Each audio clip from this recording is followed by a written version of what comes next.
You're about to hear The Truth About Special Needs, Episode 3.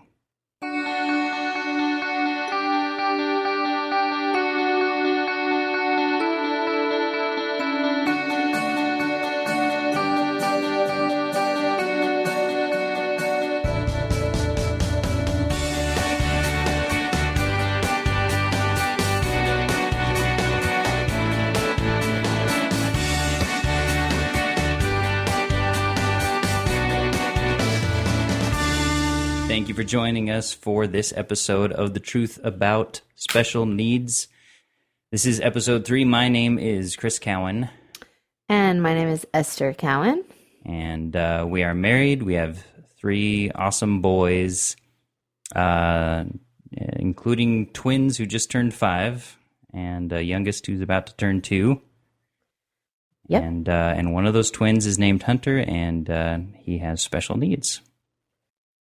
And so this is the podcast where we just kind of give you the inside scoop on what it's like to be a family with special needs, and just all the behind the scenes stuff, and maybe answer any questions you have, or just be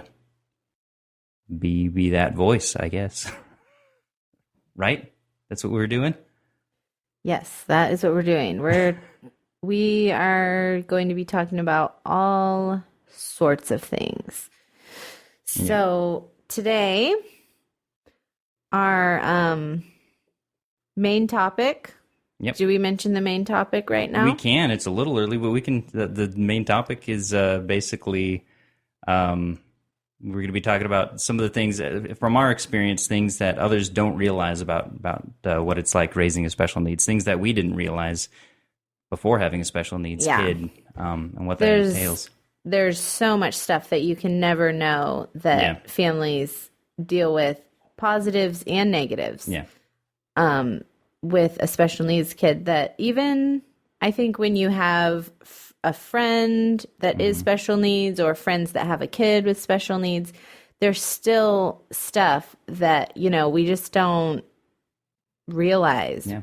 Well, because we've even lived with people and then found out that, sometimes there's still things that they don't even realize that we have to deal with. So there's certain things that you kind of keep discreet when you're dealing with it. And so it's not, you're not like shouting it to the mountaintops that this is what you have to deal with.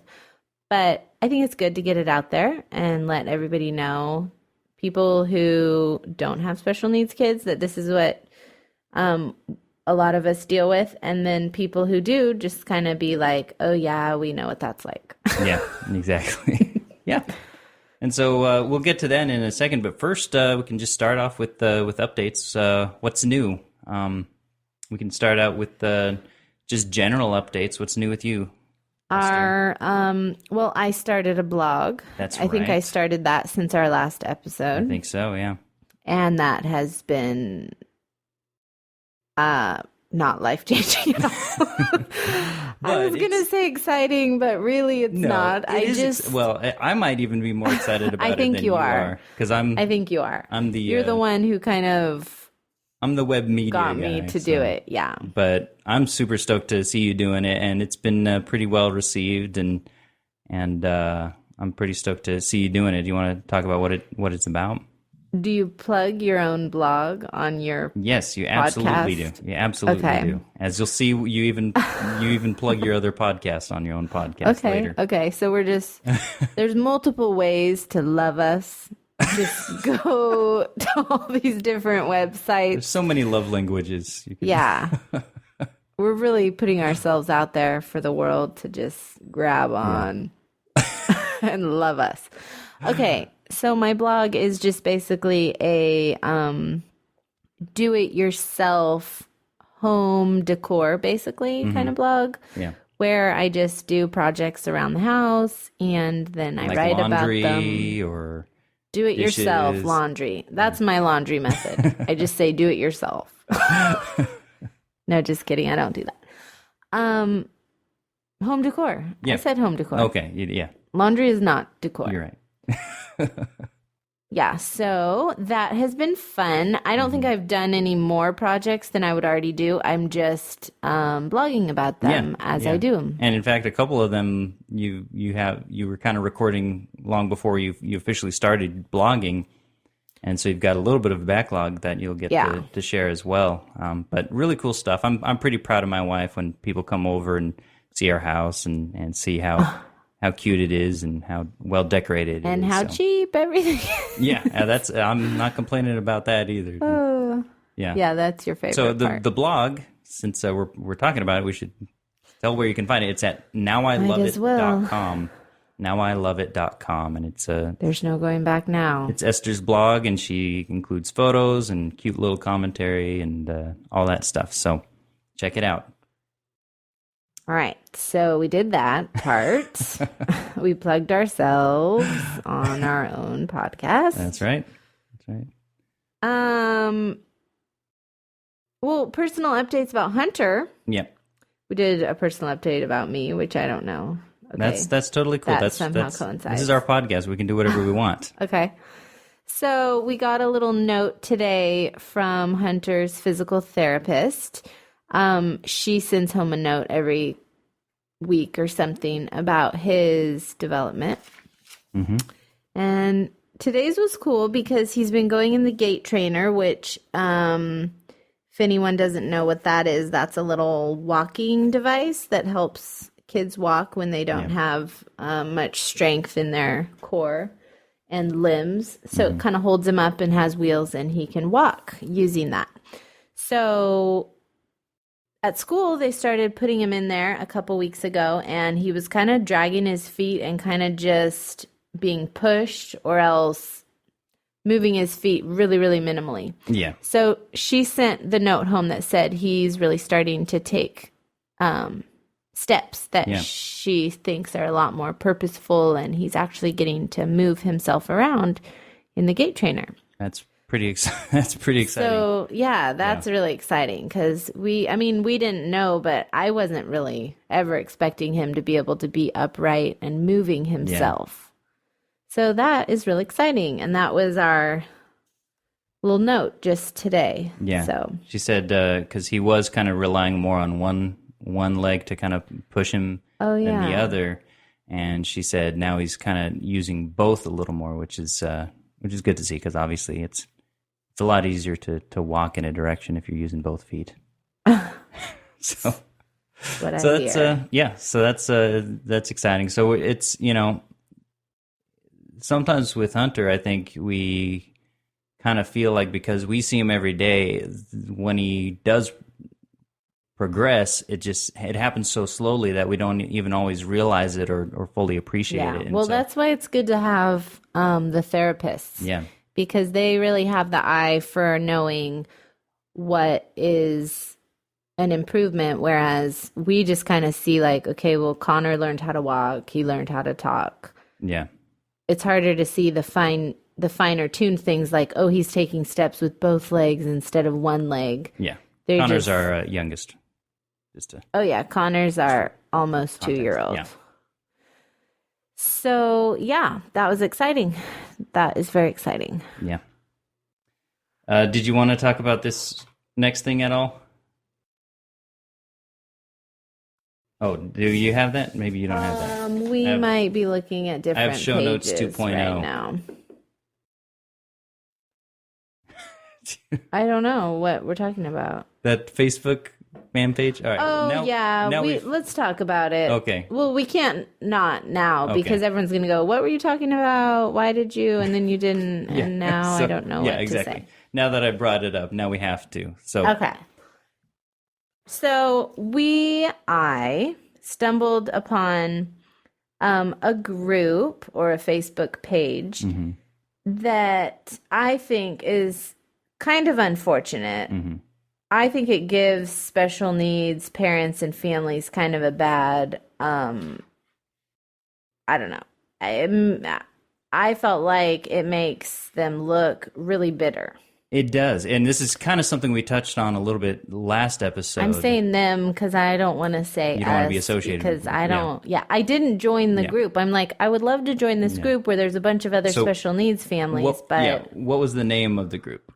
It's called. Well, should I say? Yeah. Is that? Yeah, say it. I mean, I don't think they're bad people, but I do. I think they're bad people. They're not bad people. I just think it's kind of giving special needs parents a bad rap. Yeah. It's called. What is it called? I think it's. You said it was something to the effect of "Shut up about your normal kid." Yeah, or something? shut up about your perfect kid. Your perfect kid. Oh, yeah. Shut up about your perfect kid. Yeah. And it's, I think, two ladies. They're either best friends or sisters or something, and they must be friends. Yeah. Well, I mean, we don't need to go into the details. I don't know, but they have special needs kids, Mm-hmm. and it's just about how all of the posts that I've seen pop up, because I am a part of a bunch of special needs groups, so it always shows up People share it, pages you might like. But it's not true. I don't like it. Facebook doesn't know. Facebook. You don't know me at all. They don't know me at all. So, yeah, it's just a lot of posts about, I get really depressed when other people talk about their average kids because it just reminds me how not normal my special needs kid is. Well, as a mom of both special needs kids and average kids, I'm like, how can you say shut up about your perfect kid when my kids, okay, two reasons. My kids who aren't special needs are nowhere near perfect. Right. And also, I'm very proud of their accomplishments, even though my special needs kid may never accomplish the same things. So just because one of my kids can't walk doesn't mean I'm not going to, be excited and film and call everybody when my other kid does learn how to walk. And that, this kind of plays into something we'll be talking about a little bit later. But I mean, the fact is, when we're talking about our kids, unfortunately, most of the stuff we post on Facebook or tell friends about is going to be about the kids who can walk and talk and reach giant milestones. Well, and I think when you have at a regular pace. When you have the attitude of shut up about your perfect kid, to me it comes off as bitter and like you haven't accepted your child. No, nobody's saying that their kid is perfect or more perfect than your kid. They're just excited that their kid did something. Well, I'm excited that Hunter learned how to take steps with both of his feet. Yeah. So I'm not bragging about my perfect kid. Now I'm bragging about my imperfect kid. Yeah. And so it's just... But yeah, it's not very... No kid is perfect. No, we're not... When you say, little Johnny learned, I don't know, how to roller skate, you're not saying, oh, my kid's more perfect than yours. Yeah. But when someone takes it as that, I'm like, it just seems like you need to just be okay with your situation. Yeah. I think that's kind of starting to become kind of a big theme of our podcast is, just being okay and being real about your situation. And maybe it's not what, other people have, in their families, but that's okay. And that's, we don't want to make other people feel bad because you don't want to they've got a good situation. That's exactly. Yeah. Well, and you don't want to be like, oh, they have a good situation and I'm over here with a bad one. Yeah. Like I said, no kid is perfect. There's a lot of stuff that average kids do that Hunter doesn't do that I'm very happy about. Yeah. Which is one of our points that we're going to come up to. But yeah, so don't be bitter. Okay, that's the point of this. I think so. I want to take a brief moment because I forgot to say it during the intro, but I just want to say a huge thank you to Laura Cowan and woohoo, and Gabriel Carrillo for sponsoring our show. Sponsors, thank you. Huge thank you. They both donated, and if you're interested in supporting the podcast, it does cost money to keep this thing going. Just go to specialneedspodcast.com. There's a donate link right there where you can either do a one-time thing or an ongoing thing, whatever you want to do. But we definitely super appreciate it. So thank you to Laura Cowan, that's my mom, and Gabriel. All right, so with that, I'm going to take a little break, and then we'll get to the main topic. So what's our podcast about? Well, let's see. I made a list here. I thought we could just include everything. Everything? Yeah, like this. And on Capitol Hill today, a bunch of old rich people spent money we don't have on stuff we don't need for people who shouldn't be here. No, it's not news. Okay, what about this? The new Droid by Google is poised to supplant the iPhone. No. Windows 7. No. Mac versus PC? It's not tech. Let's see, I only have one thing left on my list. World of Warcraft? Podhammer? LARPers? Whatever those are. It's not gaming. So what's our podcast about? It's just us. Visit us at itsjustuscast.com or subscribe to It's Just Us in iTunes. It's not news. It's not tech. It's not a lot of things. It's just us. Star Wars. No. Monty Python. No. Hi, I'm professional toilet bowl stress tester, Chris Cowan. Hi, I'm retired haberdasher Nate Henderson. And I'm Chris Quant, starting center for the New York Knicks. And we want to tell you about our awesome show, Pop Mockers. Each week on Pop Mockers, we get together and mock pop culture trends, social network faux pas, and, well, each other. If you enjoy laughing, then you will enjoy Pop Mockers. If you don't enjoy laughing, what the blast is wrong with you?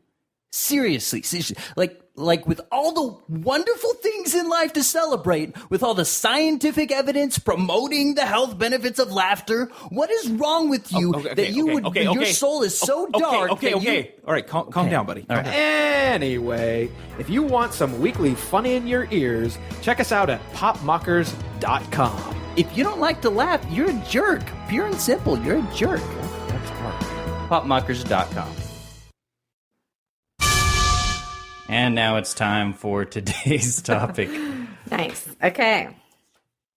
All right. So as we said, this topic is things others don't realize about having a special needs kid. And, you know, a lot of this is going to be from our personal experience. For those of you listening who have a special needs kids with a completely different condition or situation, you know, your experience is going to differ from ours, but I think there's definitely going to be some elements that we'll be able to relate to. Yeah, there will be similarities. And, you know, obviously for those of you who are just curious about what it's like, hopefully this will be informative. Yeah, and feel free to weigh in.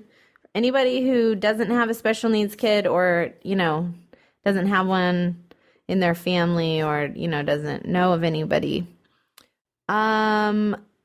weigh in on anything that you're surprised about that you didn't realize. Yeah. And you were like, oh my gosh, I had no idea. Yeah.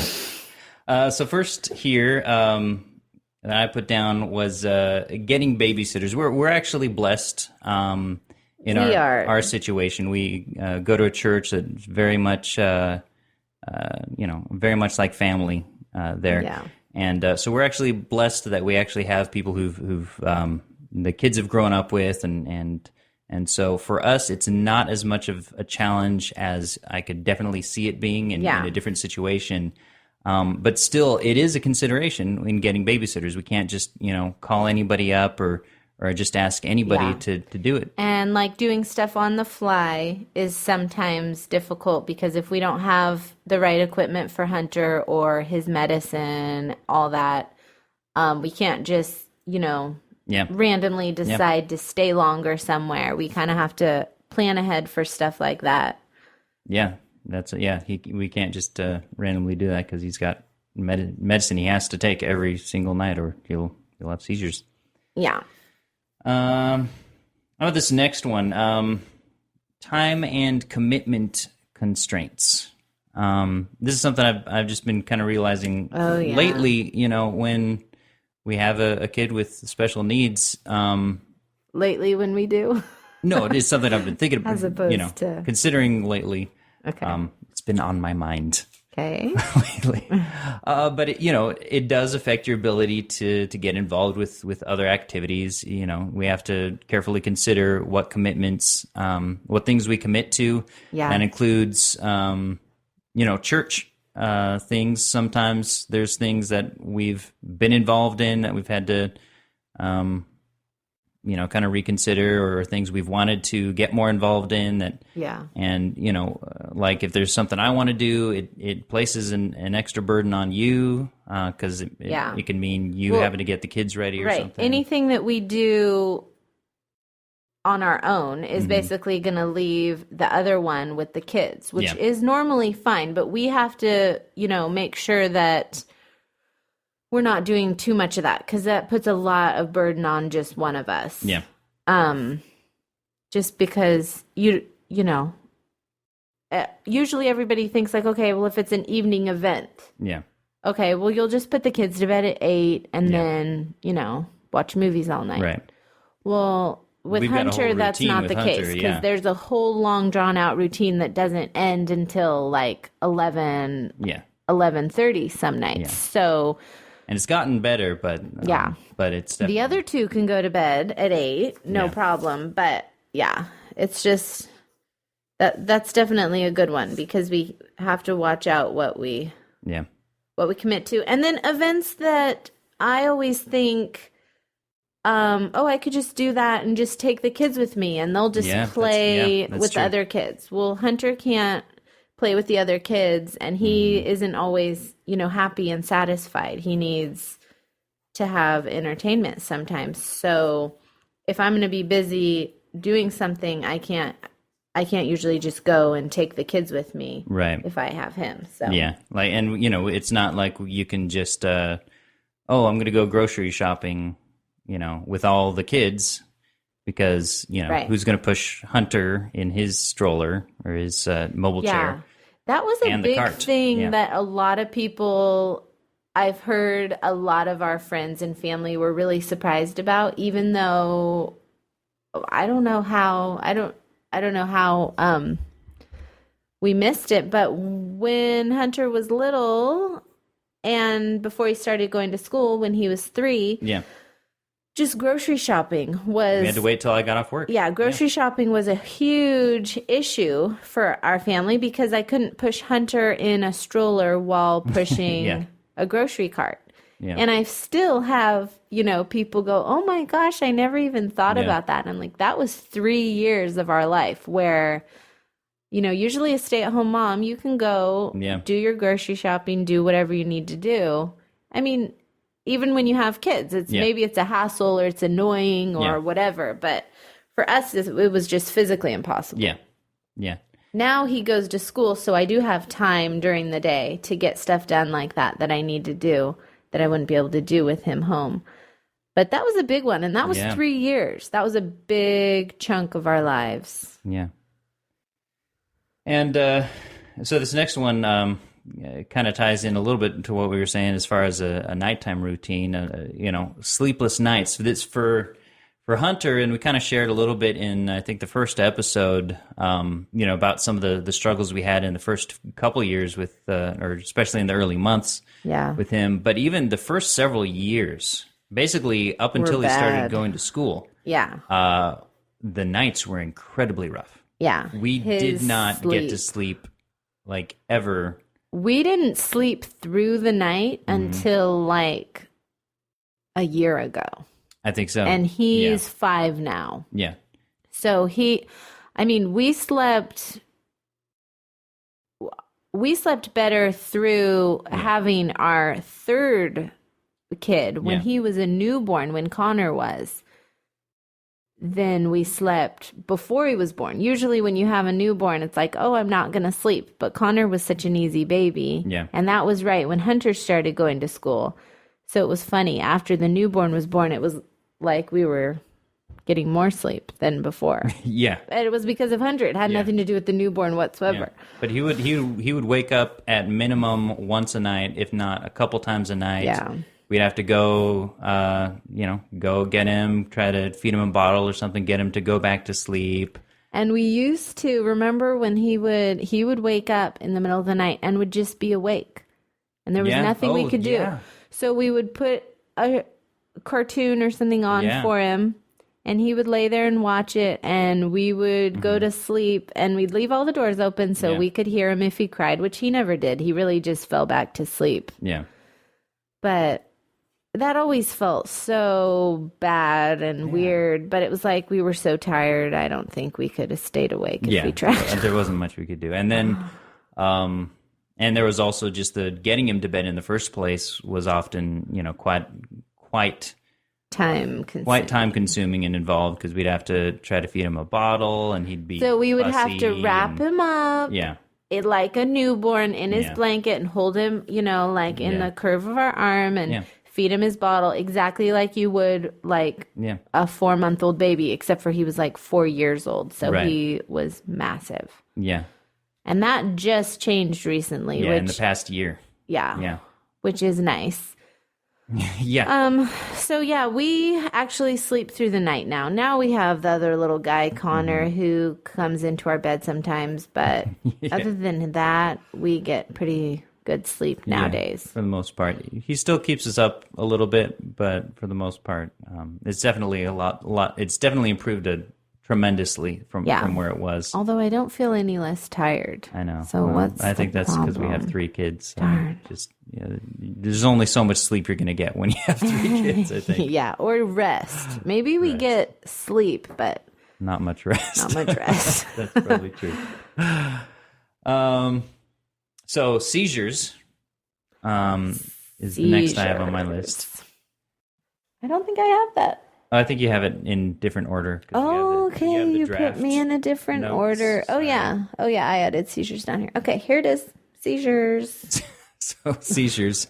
This is something a lot of special needs families can relate to, is just having to deal with seizures. And it's not obviously if you don't have that situation in your family, it's not something you can relate to. It's something. It's not really something you ever get used to, even when you do. That's true.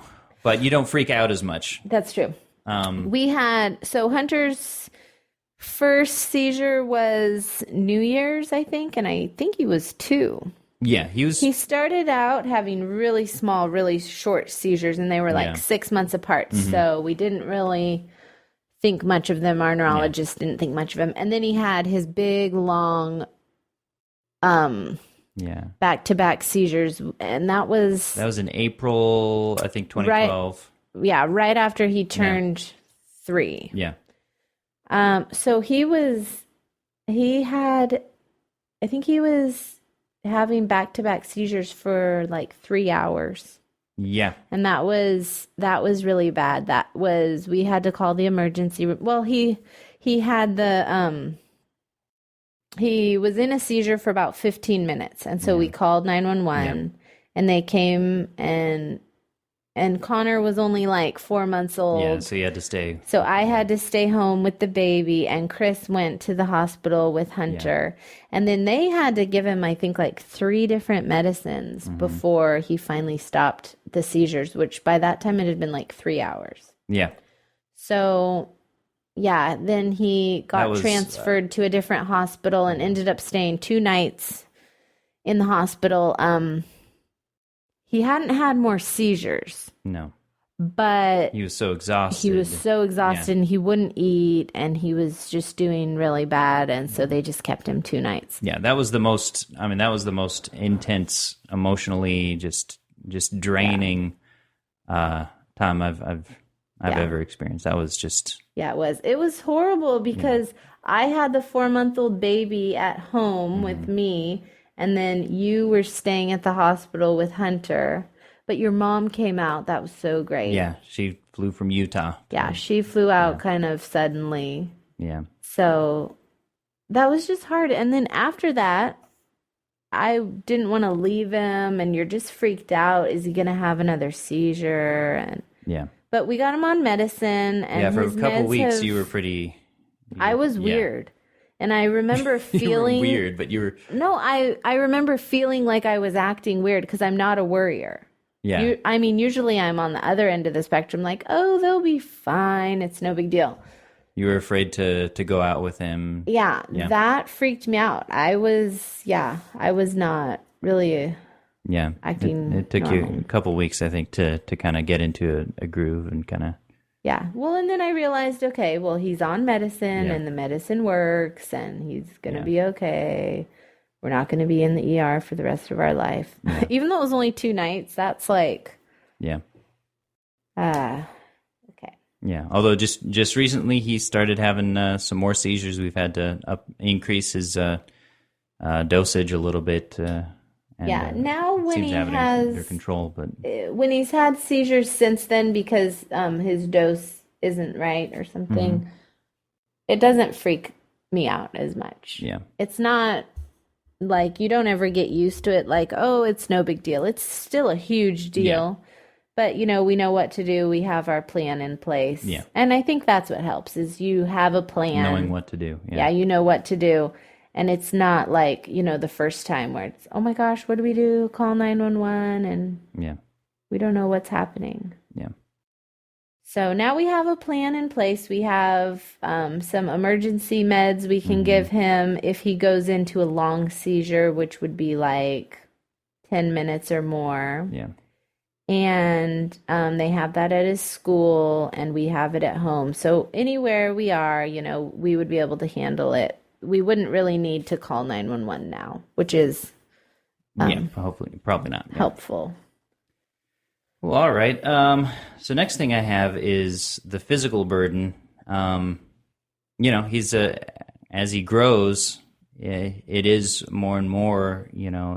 I find myself having to pick him up. He's and a big kid. Yeah, and he's 5. and he's tall, like for his age. Both the twins are pretty tall for their age. They get that from your. Yeah, they do. My tall brothers. Wouldn't know it from looking at you because you're 5'3", but all your brothers are like 6'6" and crazy tall. So they're tall. That's where he's at. Everyone always thinks that Mason is like, well, they've thought he was 6 for a long time. Now that he turned 5, it's like, okay, at least that's closer. But when he was 4 and everyone says, how old are you? Are you 6? Yeah. And he goes, no, I'm 4. Yeah. That's always funny. But so, Hunter's got that too. And He's I tall. Personally, I wouldn't mind if he was a little bit shorter. So, Well, he is skinny at least. He's skinny, yeah. He's really skinny. But he's, so we're always having to lift him up and adjust him and all that kind of thing. And so it's definitely, physically. And what I've realized is a few times, like when I'm moving him into his bed, I'll sometimes twist at a weird angle or something like that, and Pull and something or I've pop hurt my something. back before moving him, and so that's just one of those things you don't really. The other thing think about. too is we are always thinking about that when we're making stops. When we're as a family going somewhere, and we're like, oh, let's just stop here and go in. Getting Hunter out and Is a in hassle, his yeah. stroller is like this huge hassle, and he's heavy and it's this big ordeal. So we're like, okay, we have to weigh the benefits of this stop, because if it's going to be too short or we don't really need to, it just isn't, it's just not worth it. Yeah. Because it's a lot of work. Yeah. Let's do one more. And Okay. I think this is going to be a two-parter because we definitely got This some. one's long. We've got some stuff for this. So We should do a positive one then. Yeah. We've kind of done a lot of the negatives. Yeah, I think so. So I think the one oh you had a good one. Okay. Yeah, I like that one. So why don't you? So the one that's a positive for me that I don't know if a lot of people realize, and I don't know if a lot of people would think of it as a positive, but I do, which is Hunter requires absolutely no discipline. Yeah, and this is something that's unique to our situation with Hunter, because I know there's This some. isn't all special needs kids. Obviously, yeah. But Hunter requires no discipline. He never does anything wrong. I don't know if he has the ability. He certainly doesn't yet. mouth off to us. He doesn't talk back. These are all things that I deal with my other kids, so I'm very grateful they're that all, he doesn't the do other it. two are troublemakers for sure. Yeah, he doesn't run around like crazy and drive me crazy. And he's quiet a lot of the time. He doesn't scream and yell. Yeah. He's calm. He's great to take shopping because he just looks at everything and takes it all in, and he's very quiet and calm. He doesn't touch anything. He doesn't break anything. He doesn't try to run off with strangers. So those are all positive things. And for families that have special needs kids, we really want to encourage you to look at the things that are positives. You don't have to look at them and feel bad that you're recognizing that this is, that you actually appreciate that, you know, this kid doesn't scream and yell. On the one hand, we would be happy if he did. But since he doesn't, we're going to just be happy about that too, because that's one less kid screaming in my house. We don't have to be thankful for, you know, the situation or the condition necessarily, but we can be thankful in the situation. And, it's not that we wouldn't... that we can be thankful for. Exactly. And not feel guilty about that. Like, oh, I feel so bad that I'm actually happy that he's not talking back to me because I should be wanting him to talk, which would then require that he talks back to me. Obviously, if he could talk back, I'd you know, trade anything for that. But the fact that, you know, there's silver linings here and there. Yeah, and it's okay to think of that as, you know, one of the positives. There, like we mentioned, there's a lot of negatives. There's a lot of things where it adds stress and difficulty to our lives. But, you know, there's also little things about him that are just little nice things. Yeah, and that's going to be the topic of a future episode. It's on our list of things to talk about. So that'll be things we'll be dedicating that we're thankful for. A full episode to that kind of thing for sure. Well, I just wanted to mention that one as things that people don't realize, because I think that having a special needs kid is, you know, it's kind of like a negative in your life. Or it's, you know, people see it as that, or, you know, you can see it as that in your own life.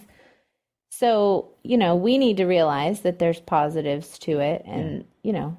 And that's a universal truth, really, you know, no matter what your situation. Yeah, you know, find the positive for sure. All right. Well, is there anything, you know, we haven't finished our list. We've got more, and we'll share more next week. But is there anything so far that you would add to the list, or maybe change, you know, from your own personal experience or observation? If you have a special needs kid, or if you're just curious, you know, what are some things that you know, you found surprising or informative? Please let us know. Or questions about anything we didn't cover that you might want to know about. Yeah, absolutely. Any ideas for upcoming topics or anything like that? You can leave a comment on the show notes for this episode. That should be at specialneedspodcast.com/3. You can also send us a voicemail, send us an email. All our contact information is there. As we mentioned, if you want to leave a donation for us, that's all on specialneedspodcast.com. Leave us an iTunes review. We would really appreciate that. And if you have a friend who might be interested, please tell them as well. Bye, guys.